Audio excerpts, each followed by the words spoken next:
Hello, welcome to Burning Questions. We're 19 minutes late on our schedule. It's not Eva's fault. It's not Shane's fault. Believe it or not, it's my fault and Aaron Dunn's fault. But we're all sorted, and we've got a big show lined up here. We're going to focus in the Sunraysia, where I'm sadly not going to be on Saturday night. I'm spewing. But for those that are there, it's going to be a wonderful night of racing. We'll quickly introduce our guests. Ewa Justice, Group 1 winning driver. That sounds pretty good, Ewa. And I don't reckon this is your Burning Questions debut, but it's certainly the first time with me. Welcome to the show. Thanks for having me. Yeah, it's my first one on it doing racing questions. The one I did with Bronte was a bit more personal, but yeah, thanks for having me. It was a bit easier probably too, was it? I don't know. I had to talk about myself, so probably not. Aaron Dunn joins us. Dunny, you'd had a crack at the computer, mate. It looked like we could, if I was recording, we could have had that up on the social media with kids and partners running in and out trying to get things going, but we're all sorted on the phone, so hopefully no one rings you and we can get through the show. Yep, I just couldn't get the audio to go for some reason, so next time I'll have to have a bit of a practice beforehand. You're looking good, so at least the vision's working. Shane Sanderson, the bloke that generally has no idea with technology, is the one who's just sat back in the three pegs and just watched all this unfold. Shane, you are going well, I assume? Thank you, Tim. Yes, and set the technology things up all myself too, I must say, this morning. You've done well. I don't know where we find you. Not at Mildura yet, but is that the new property? Yes, it is. Yep. Looking fantastic. Right, let's get stuck right into it. The very first of our sponsors is Pride's Easy Feed. They stand alone as a proud supporter of the harness racing industry with their set recipes and quality ingredients to give the trainer confidence in what they're feeding. So make the switch to Pride's and start getting the result you've been chasing. Ready for this, Ever? All these questions rhyme. These are going to be good. The Moroccan scored from deep on the pegs early in the week, but in the final, can he make it a 2-win streak? We're talking about the Euston Club Resort Pace final. I don't think any of us are involved in the race. I might go to you, Ever. What are your thoughts? King Moroccan was really good from 4 back the pegs for Luke Watson. Draws for a peg run again, but yeah, there's some interesting runners on the front line, including the other heat winner, I'm Blinging It. How do you think it'll all pan out? Well, first of all, it's a really nice rhyme you come up with. And second, I think he should get another really good run on the fence. I think Only Once Bitten will try and lead, and even if he cops pressure from such as I'm Blinging It, still 3 fence will be a really good spot for that horse because it's clearly got a good turn of foot, and there's also really nice runners like Arnie's Army off the back, but I think it might be a little bit too hard from back there. So yeah, I think he definitely can go back to back in the final. It just depends how far back on the fence he ends up. Yeah. What are your thoughts, Shane? No runners in this race, but it's always a well thought out event. I think, is this the Tenderprint Cup, Dunny, from recent times? It might be, but I think this might have been won by Ultimate Vinny last year. Anyway, there's some good horses going around. Kang Moroccan I thought was outstanding, but going to be difficult to do it again. How do you see it panning out? Yeah, I think his chances probably depend on what Only Once Bitten does. I think Only Once Bitten has the speed to hold the lead, whether they decide to or not. The obvious one to probably let go or cross it would be on Blinging It. Blinging It has had 9 starts for the Naomi Kerr stable and hasn't finished worse than 3rd. And some of its runs have been quite massive. So I thought on Blinging It, if it led, would definitely win. If it's sat in the chair, is still a winning chance. So it'd probably be the safest bet for me. King Moroccan's chances will depend on Only Once Bitten, I would think, what he does at the start. His heat win was impressive. So, a couple of them Douglas runners off the back. I mean, not to say they can't win, but, drawn back there, they're going to have to do their share of work. So looks to me like I'm Blinging It. Okay, I'm Blinging It for you, Shane. Dunny, you're involved with Maxi Wants to Play. First of all, has he pulled up all right? Because that was a bit below par, I thought. Probably just had a little issue where he sprung a shoe and was a bit sore, after his last win at Ballarat, which sort of lost a couple of days. And, yeah, probably whether that took its toll. But I do think it was probably a poor drive.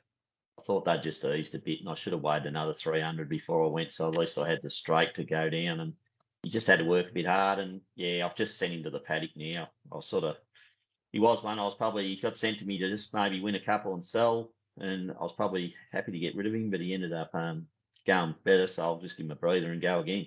Yeah, he's really good, wasn't he? You won a birdship, and then he strung another one together, one or two together. And he's going really well. How do you see this final panning out? It's race 5 on the card on Saturday night, the first leg of the quaddie. It's an interesting race. Yeah, probably. I don't know much about the one horse, but I know Michelle likes to hold the front, but I'm blinging it. I think it nearly worked to the front because you've probably got to, with a Derby, you go forward as well, and then I just think maybe Luke will get buried back on the fence, and he's got to get out of there, and sometimes it just doesn't happen up there. So I'd probably be sticking with I'm blinging it. I would have if Shadow Calder's drawn inside him. He was probably a good run the other night. He probably would have been in it too. Yeah. Yeah, I think it will be tough for Cam Moroccan, but wonderful drive by Luke to get him home from 4 pegs on Tuesday. I'm going to skip the question there. Combining the power of results and horse sectionals with Sulky app, you now have access to gate speed, swooper, ability, and behaviour ratings. Never miss a trainer, driver, or gear change again. Sulky app is a form guide revolution. The Tiger missed a spot in the big dance, but is the consolation where he gets his chance. We'll hold you till last, Shane. We're talking about Sahara Tiger here. Might go back to you, Eva. I thought he was good. Obviously, he won the Cup last year at big odds, and I thought he was really game from a wide back row draw in the heats. He's going to have to do it again, but looking at the field, he looks like the class runner. Can Sahara Tiger win race 2 on the card on Saturday? Yeah, I think so. His run in the heat last week was actually really good, considering they sprinted home so fast, and he was a fair way back, and he made ground. And I think the front row looks relatively fast. Like Clementis will want to hold up as much. Harry Hu will probably have a look, and then Springfield Affair, we all know how fast he is off the mobile. And also first up for Sally Hardy, Red Hot Assassin has a lot of gate speed, so I think there's a chance that they could all go forward at the start, or there'll be a fair bit of speed, and then it'll be set up quite nicely for Sahara Tiger to come over the top. Do you think he can win? Yeah, definitely. I think he can win. Yeah. Yeah, I agree with you. You've actually set that up even better, I think, now than I originally thought, with all that speed off the front row. Dunny, are you with Sahara Tiger, or are you against him? I'm probably leaning more to Springfield Affair if he could find the front. Just think, after sort of racing against Sahara Tiger, he's probably more a sit sprinter, and he needs the race to run to suit. Only hassle whether Springfield Affair can get the front off Harry Hu. So, but look, he can definitely win it. It just, he's got to get the run. He's a bit more of a, get the right run, and he's in it. But I was sort of more leaning towards Springfield Affair. Yeah, okay, for Lockie Cook. Shane, obviously would have been lovely to have the old boy backing up, trying to win another Cup. I think he only fell 50 centimetres short from qualifying, so Abby did a pretty good job. But obviously on Saturday night, race 2, you're hoping for plenty of speed off the front, and I trust you'd think he could win if that's the case. Yeah, look, he can definitely win, but probably like Dunny said, that they will need speed on, drawn where he's drawn. He traditionally is a sit sprint horse. He has sat parked and won weaker free-for-alls at Mildura previously, so this would be like a weaker free-for-all. So, I mean, if there's no speed on him, he will be able to get going and do some work. His run was good in the heat, I thought. He got a little bit crook on us there for a while, but he seems to be back on track. Look, just from the draw, he's going to need a lot of luck to win. You wouldn't want to be taking short odds about him, but Springfield Affair, it's a versatile pacer. The 1 and the 2 are both good enough to capitalise, on this racing from the good draws on this track. So I sort of thought the 1, the 2 and the 5 were really good winning chances. And Sahara Tiger, it'll depend on the way the races run. He must have given you a huge thrill last year, Shane. I guess those ones where you go to the races not expecting it, Catalpa Rescue, Sahara Tiger, they can catch you off guard a bit. And, I know you celebrated it well, so that would have been a big thrill last year. Yeah, no, it was unexpected. No, he did give us a really good thrill, yeah, for sure.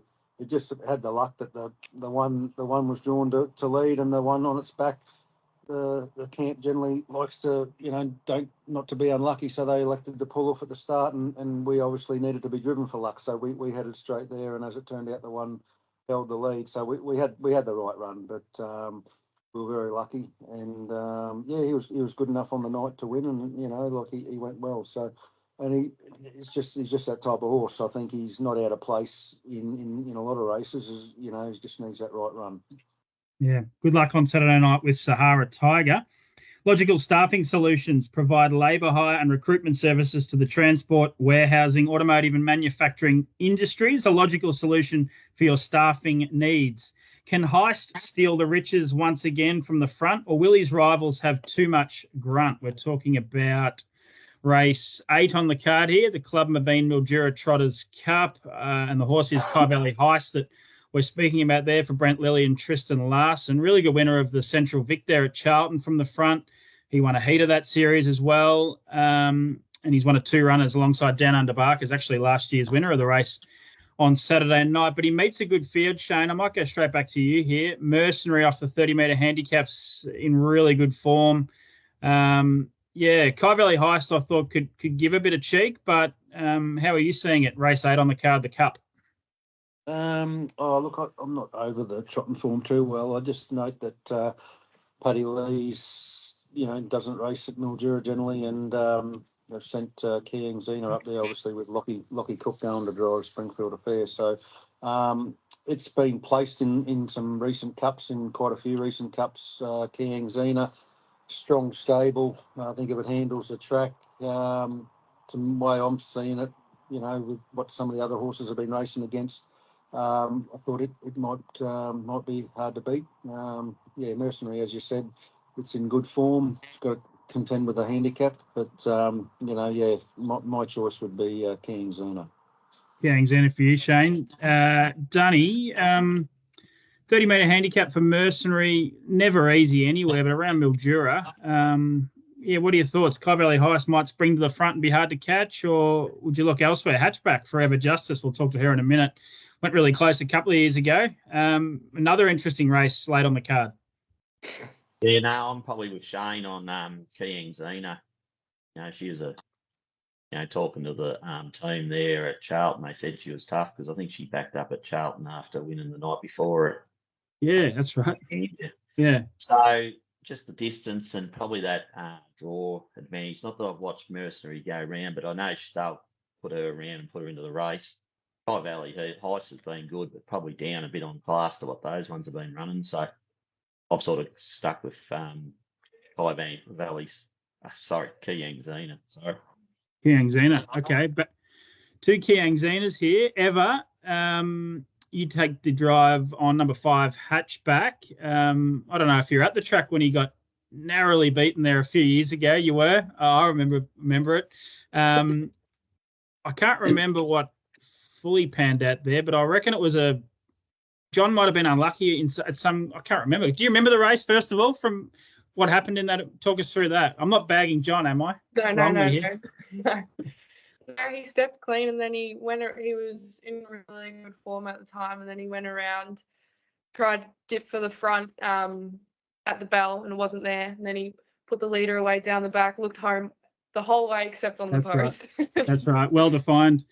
Who won about 5 country cups, got him right on the line. He's possibly not going as good as then ever, but do you think you're a winning chance here, third up from a little spell? Yeah, he hasn't really found form since coming back from Queensland. He had a bit of an issue after one of his starts at Ararat and hasn't fully come back from that, but he trialled extremely well before he went up to Mildura, because he's been up there for the week, and he trialled back to his old self, so that was very promising. So if he brings that foot forward, he'll definitely be up there with him, and he does step really quick, which will be an advantage on Kiang Zena and Mercenary, hopefully. But I think Brent Lilly's Kai Valley Heist is probably going to jump to the front and keep running, although it is a step up in grade for him compared to what he has. But he has been winning really well, so you can't knock him either. Yeah, okay. So you got a little bit of confidence that Hatchback might be back to his old self or somewhere near it. Yeah, I wouldn't say he could do what he did in a couple of years ago, but I do think he's coming back slowly to himself. Yeah, good stuff.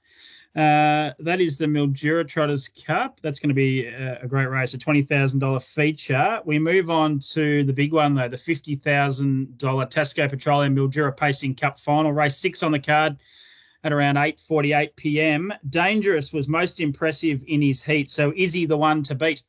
We've got a great lineup here. We're all involved in this race. Well, apart from me, sadly. I'll be watching on at this wedding that I'm heading to on Saturday. Might go to you, Dunny.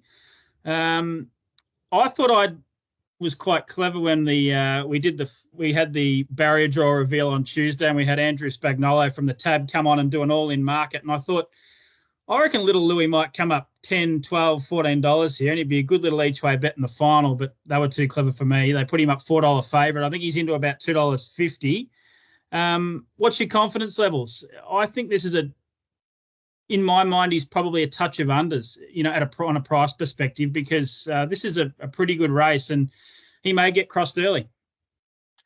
Yeah, look, he's definitely shorter than I thought he would be. I actually only caught the end of that bit of a conversation you just had, and when you were talking about other horses out the back, to be honest. So, yeah, look, with a bit of luck, he might be a bit sharper out of the gate this week. I thought he was probably a little bit casual compared to what he had been, say, like at Melton. But in saying that, young Ryan told me I wouldn't be able to hold my Ultimate Billy out. So he had a bit more of Mildura form than me. But drawing alongside me, maybe a fraction better, and I might be able to just razz him up a little bit more after razzing up the other day. So, I don't really want to be crossed by him because the chances of getting back off might be a lot slimmer with Dangerous outside me. So I'll be hoping to hold as much as I can, but yeah, definitely under the odds, that's for sure. Yeah, you're happy with the horse though? Like, I thought of the two heat performances, maybe his was a little less impressive than Dangerous's, but are you happy with him? And if things go his way, he's good enough to win this race, isn't he? Well, probably in saying that, I do find the track at Mildura gets slower as the night goes on. So probably the time wasn't back again, am I? You're back again. Keep rolling. Yeah. Well, yeah. Yeah, so, probably you could count the times similar, but, Dangerous was impressive and he would be to me, he's probably the one to beat out of it. But, there's a lot of good horses in it, and I reckon it makes it an exciting race because there's sort of no real standout. But, sometimes I think if I can hold the front, if I could hold Dangerous outside me, nothing else might come and we might be able to determine the race a bit too, which would be to his advantage. You wouldn't let Dangerous go, would you? Well, he has probably been a bit better, my bloke, with the sit sprint, but he's been a bit better the last two leading, and he sort of, I thought Earl Pembroke might have got to me last week, but he kept knuckling down, which was good. So, by taking the sit, do I get out in time to beat him, or do I just take the chance and hold him, and that might deter everyone else from coming around too? I know you pretty well. I reckon you might try and go all the way. Let's hope for the races perspective. It'll be a beauty. Sometimes it's you'll be left wondering or just do it, and if it doesn't work, it doesn't work. Yeah. If I was a driver, and I'm certainly not, I think I'd be an Aaron Dunn style, just handlebars down, control the race. I reckon you win more than you lose doing it that way. Good insight there, Dunny. Good luck on Saturday night. Shane, might go to you here. Dangerous. You train him. Abby takes the drive this year. I did a story with Abby during the week, and I wasn't actually aware of last year. She qualified Sahara Tiger, and then Ryan jumped on and got the cup win. This year, you're trusting her to go all the way with Dangerous. She gets along really well with him. 2 goes for 2 wins. He was really impressive, I thought, in the heats. You must be heading into this race with a fair bit of confidence that you can come away with back-to-back cups. Oh, look, we were really happy with him in the heat. Just mainly doing everything right was the key. He's been going good for quite a while, but his manners have let him down. We're pretty confident we're on top of that now. It's going to be a tough race, like Dunny alluded to. It's a quality race, and possibly the one for us, the hardest to beat for us from the barrier draws is Aaron's horse. So no, it looks a good race on paper. Very happy with our horse, and I think there's going to be a fair bit of pressure on mid race. Even if we are parked early, I can't see some of them back runners sitting back there. So I think it's going to be a pretty entertaining final. Yeah. What do you think the likelihood of you finding the front is with Dangerous? Give me a percentage out of 100. I know J-Bon used to like the old percentage out of 100. 50. 50. He's actually quite quick out the gate. So now we think we've got him a bit safer. Like I think he'll get out a bit quicker than most people think. But whether that still mightn't be quick enough to cross. But anyway, we'll just play it by ear. Yeah. You put a little roughie in on the turn the other day, Shane. Well, most people saw that, and what that was, and it's probably to the horse's credit, he kept pacing the hobble. We think we've fixed him by putting shorteners in him, and the hobble shortener cord wrapped around his back legs. So that was what happened there. So he actually did a good job to keep pacing, and Abby was just a bit tentative with him off the gate as the issues we've had, and then about 50 metres after that, you notice she gave him his head a bit, and he really kicked up pretty strong. So so no, it was a good observation there, Aaron. But he did have an excuse, which he doesn't generally have an excuse for doing things wrong. You make a good host, Dunny. I like this. Ewa, had a bit to it. Ewa, we haven't forgotten about you. What do you think the chances of Haliver finding the leader? I think maybe at the end, but pretty slim, I reckon. However, you've got a really good cup drive here. Your old man qualified the horse, running fourth in the heats. You said, give me back the reins. I got him home at Charlton. No doubt you want speed on. Talk us through your thoughts. I think he's a really good winning chance, but things do need to go your way early stages. Yeah, for sure. I think if Ultimate Billy is to cross Little Louis again, Aaron's chances of being able to come off the fence will probably be extremely low. And then Ultimate Billy will probably look to hand up to Dangerous. And if that happens, then there'll be a chance and the speed isn't on that.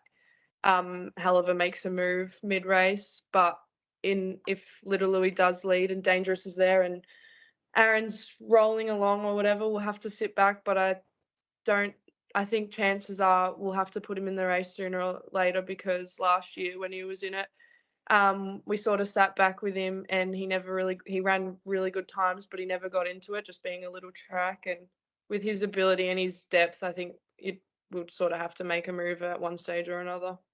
Yeah, okay. Yeah. It's going to be a great race. Who do you think the hardest horse to beat is? I think Dangerous. I know that they've always had a massive opinion of him, and now he looks to be doing everything right. So I definitely think his barrier draw and that advantage, it's definitely going to be the hardest one to beat. Yeah, and how'd you come about getting the drive here? Dad was happy to hand it back over to someone who knows how to win a cup. Pretty sure he knows how to win one, but no, he told me at the start. He told me at the start of the week that if I stay home and work them while he goes up for the week, I can come up and drive them all in the final.